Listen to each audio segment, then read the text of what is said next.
Welcome back. Venezuelan opposition leader Maria Corina Machado praising President Trump for capturing Maduro, calling it a turning point.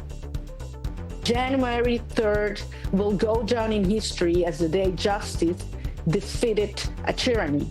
It's a milestone, and it's not only huge for the Venezuelan people and our future. I think it's a huge step for humanity, for freedom and human dignity. I'm planning to go back to Venezuela as soon as possible. As I've always said, Sean, every day I make a decision where I am more useful for our cause. That's why I stayed in hiding for over 16 months, and that's why I decided to go out, because I believed that at this moment I'm more useful to our cause, being able to speak out from where I am right now. Machado was barred from running in the latest general election against Maduro, even though she won the opposition primary. And the fall of Maduro putting another communist country on notice. Cuba, whose entire economy depends on Venezuelan oil, now facing an uncertain future, with President Trump saying he expects drastic change.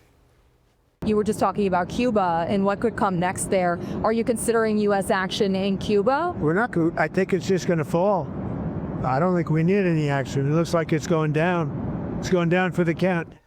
Our next guest is the son of Cuban immigrants who, along with his family, fled the Castro regime when he was just 7 years old. Republican candidate for New York State Comptroller and biotech entrepreneur Joseph Hernandez joins me now. Joseph, do you agree with the president that Cuba is about to fall on its own? And if so, how soon?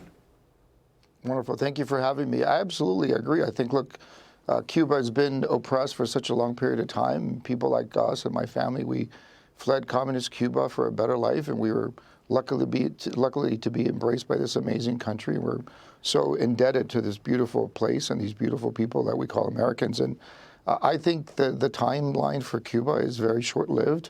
They can't survive without Venezuela. They used to get 100,000 barrels of oil a day that supported their economy. They were basically trading doctors and operatives for oil, and that has stopped. So I think it's just a matter of time, and we sit here as Cuban Americans praying for that to happen quickly rather than longer. I hate to put a number on it, but I'd like to pin you down. Are we talking weeks, months? What are we talking here, Joseph? I mean, look, I think that you're already seeing turmoil in Cuba. It's been existent for the last couple of months. There've been energy shortages. There've been, lack of food and basic sustenance. So, look, you could only oppress a people for so long. The Cuban people have been oppressed for a very, very long period of time, and it's a matter of human rights at this point. And I think the world has to look at this and ask themselves the right questions as to whether it is right for this regime to continue to control the Cuban people. And I would argue that it's not. Well, let's look at a picture of you while you were in Cuba as a young boy. Obviously, we hear stories, but those of us who don't live there, who haven't lived there, don't understand what it's like to live under a repressive regime.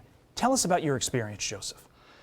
Well, look, I was lucky. I was raised by great parents. My father was a political prisoner. He was thrown in prison because he didn't agree with the local politician, the local Communist Party member, and he was thrown in prison. There he got encephalitis. He was in a coma for a number of months. We ended up coming here to America and starting a life from nothing. My dad washed dishes when he came here. My mom cleaned houses, but they taught us to work hard, get educated, and love this adopted country that gave us a chance that our own country didn't.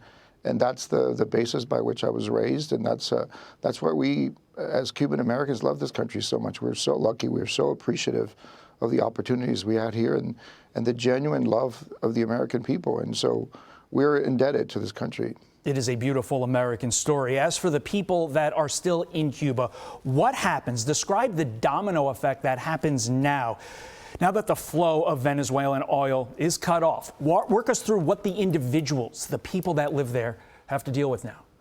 Well, I think, look, the lack of power, these people, they have daily shortages of energy. Just imagine your power being shut off on a continual basis for a number of days. I think that is routine. There's no food, there's no protein. These poor people can't live off protein. They don't get beef like you and I do or chicken. They have to live on very basic starch-based foods. There's continued oppression. There's, of course, dissent, and the dissents are being suppressed.